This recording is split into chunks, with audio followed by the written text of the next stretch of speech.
Hey guys, check out this video by Dave Ramsey. 79% of America's millionaires.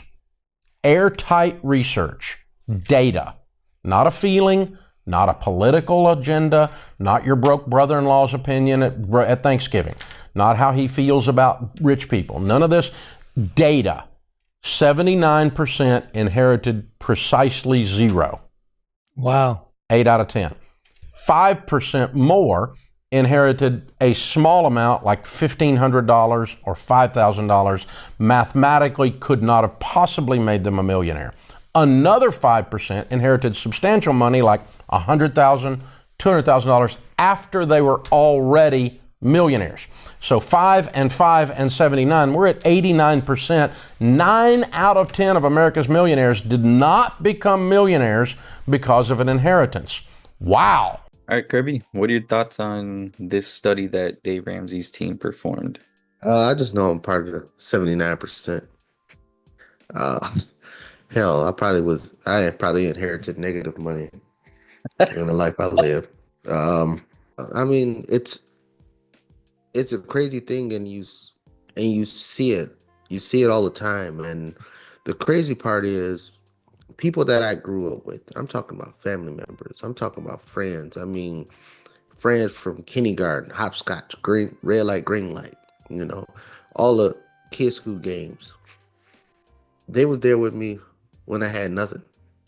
I mean, I literally, when it came to, especially in the inner city of Detroit, your quote unquote in the school system, your family's how much money your family had was based on the kind of clothes you wore to school. I was notoriously all from K to 12. I was notoriously part of the poor family group. I mean, I wore Pro Wings, XJ 900s. Name brands wasn't even. I didn't even know what name brands was until later in life. Well, I knew what they was because everybody else had them, but my family couldn't afford them. But I've had those people that have known me since that age, and then now, yet here we are, and they swear that I received some inheritance or I hit the lottery or something. And that's the crazy part of it. I mean, Alex, we talk about finance a lot. And then even when getting older and I was super broke, and then people who knew me since then in the military. And then we talk about finance, and then they always want to revert to, oh, well, that's how you are now, but what was you doing back then? Wait, you was there with me back then. You forget that I was broke with you. Just because I changed my habits and the stuff that we thought we knew about money, that it actually doesn't work. They think that, oh, my philosophy now don't apply to back then. I had to go from negative $250,000 in debt to get to where I'm at now. All the advice and everything that I say is based off of what I did to change that mindset. But people only think that, oh, because I'm at some level that I can't remember what it's like to be broke. And I tell them, even that I have whatever amount my net worth is, my cost of living is less than theirs and they're broke. So one of us is wrong, but I know it's not me. Yeah, with most people, I think that the idea of becoming a millionaire is so far out of reach from them that they think that in order to become a millionaire, you have to do something um, unethical. You have to do something to strike luck. You can't just simply become a millionaire because you were disciplined enough to do so. That's been my experience. I strongly believe that is how my family thinks about millionaires. I think my family thinks that if you're a millionaire, you've done something wrong, or you just hit the lottery, or it's daddy's money. And the truth of it is, once you start to educate yourself financially, you have financial literacy, you really start to see things different than other people. You start to see lifestyle habits differently. I mean, I don't know if you get this question, Kirby, but like I'll have people ask me like, "Well, how do you just, how do you resist buying stuff? And I tell them like I don't even have the urge to buy stuff. So that's one step that you have to figure out on yourself because I don't go to a store and I'm just like itching to buy something.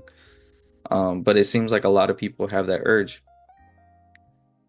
I think, becoming a millionaire is just simply habits and it's just numbers. Um, I mean, one of the small things that I started to pay attention to when I first started investing was like, for instance, I'll give you one example. Like when I first started buying shares of, companies, I remember you telling me for every 100 shares you have, if it moves up a penny, you gain $1. And to me, that was like, oh, so if I believe in a company, if I know it's a strong and good company, then I know they will grow. If I learn how to put a valuation on them, and then let's say I acquire 1,000 shares or 10,000 shares, then that's $10 or $100 per penny. If they double, that's a lot of money back in my pocket. So to reach that $1 million goal that a lot of people have or whatever, it's not that complicated. I mean, it's a process, it's a struggle, but it's not that complicated once you realize it just comes down to numbers. And that's why we talk all the time on the channel about that net worth amount is not important. The income amount is important because that's what you're going to be living off of. But um I think that most people forget to realize simple things like that, simple factors as to what makes up a millionaire. And it's not having $1 million in your bank account like most people think. Most people think that is what millionaires are, is you just have $1 million in capital. And I've met a few people that are millionaires by net worth and they had no idea they were millionaires. Just because the question is, okay, how many assets do you have and, you know, how many liabilities do you have against those assets? And then you come up with a number. But um I like this study. I mean, I've heard of this study by Dave Ramsey before, but it doesn't surprise me. It really doesn't because becoming a millionaire is all habitual. You have to have the habits to become a millionaire. And that's why I like how on that last one, he said 5% inherited a large amount of money, but they were already millionaires. And so it shows you that they knew how to manage that money to begin with. And so the other 11%, I would question if they lasted, maybe they had some financial advisors or something, but did their wealth last as long as the ones in the 89%? Right. And for all those out there, unlike Alex, I was a spender. So when it came to how when they ask you the question of how can you not go out and spend, Mhm. Alex just didn't have the urge to spend. I had the urge. I had the urge to spend. But then only thing I did to convince myself out of it was how much time did it take me to make that money? So if I go to work and then let's say I want to go buy an Xbox, let's say it's $500. Then, I got to times my, 15, $18 an hour. Well, I got to divide my 15, $18 an hour by the cost of an Xbox.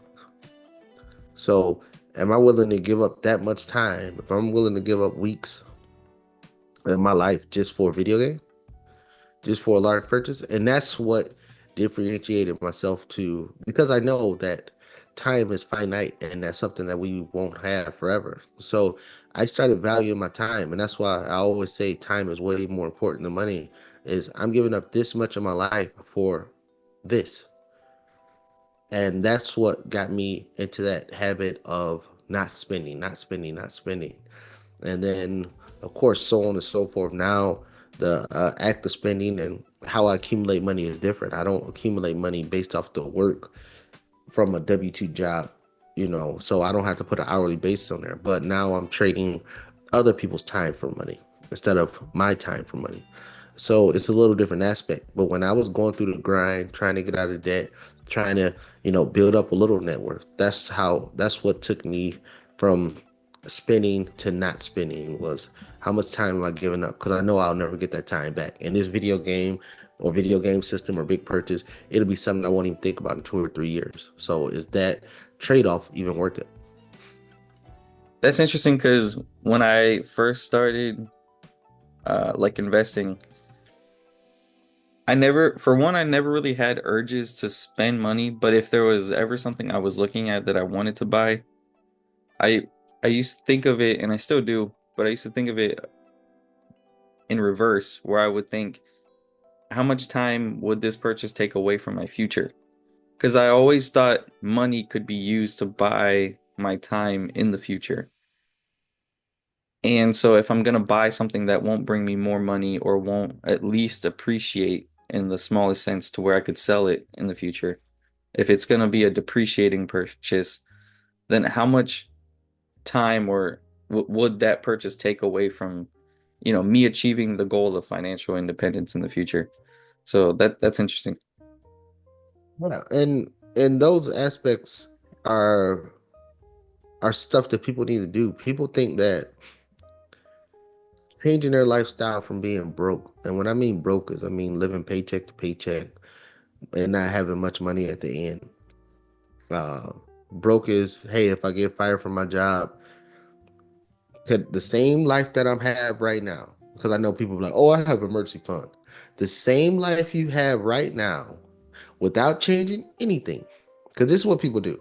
People get an emergency fund. They be like, okay, my bills come up to X, Y, Z. So let's say it's 10,000 for 6 months. Let's just use that as an arbitrary number. But that 10,000 that they got in the emergency fund, that's it bare bones. We do nothing to sit here. So if somebody lost their job, so this was broke as me. If somebody lost their job, could they keep the same lifestyle without changing anything for the next 6 months until they get a next job? If the answer is no, then you're broke. And people don't understand to get to a lifestyle or to achieve that millionaire status or something like that. It is a mind shift change. Everything that you know about money to this point, if you're broke, that means you don't know what the hell you're doing. So you start looking at YouTube videos, you start joining master class, you start doing all this stuff. And then what people try to do is they try to implement some of the things that they're saying in these different avenues, books, and stuff like that to their same broke mindset. And then like, oh, I'll do this, I won't do this. Oh, it's not working. It's not working not because of what the instructor said, what the book has said, what the YouTube video said. It's not working because you trying to mix that teaching with the same broke mentality that you already had. That's why it don't work. That's why you always hear Dave Ramsey say, are you doing Dave Ramsey or are you doing Dave Ramsey-ish? Because most people want to do ish. People think that the majority of people think that, oh, how I want to be a millionaire still doing the same things I'm doing now, and then $1 million just going to add on to the same lifestyle I have now. No, the same lifestyle you have now is why you haven't reached millionaire status. So you have to get rid of all that lifestyle you have now. All the knowledge you thought you had about money, you need to throw it in the trash. And then you need to start implementing what is being taught on different platforms and different books and different avenues. Until that happens, you're still going to be in the cycle. You're going to talk about, oh, I read this book. Oh, I read Rich Dad Poor Dad. I read Total Money Makeover. I read Grant Cardone books. I read Think and Grow Rich. I read As a Man Thinketh. I read Intelligent Investor. You read all those things, but you're not implementing all of those things. Yeah. You want to pick and choose what you want to implement based off of your lack of knowledge with money, but you still want to keep the things that you do with your lack of knowledge of money. I mean, people tell me all the time, "Oh yeah, I want to save up a lot of money. I want to invest." But then in the same breath, "Oh, I have this tradition of doing this X, Y, and Z that costs a crap ton of money." You can't mix and match this system. It's either you all the way in or you all the way out. That's why it's so few of haves and so many have-nots because people do not want to give up and sacrifice to make it happen. Yeah. With that being said, guys, if you have any questions or comments, don't forget to hit the comment section, click the like button, share this video, subscribe to our channel. We'll see you guys on the next one.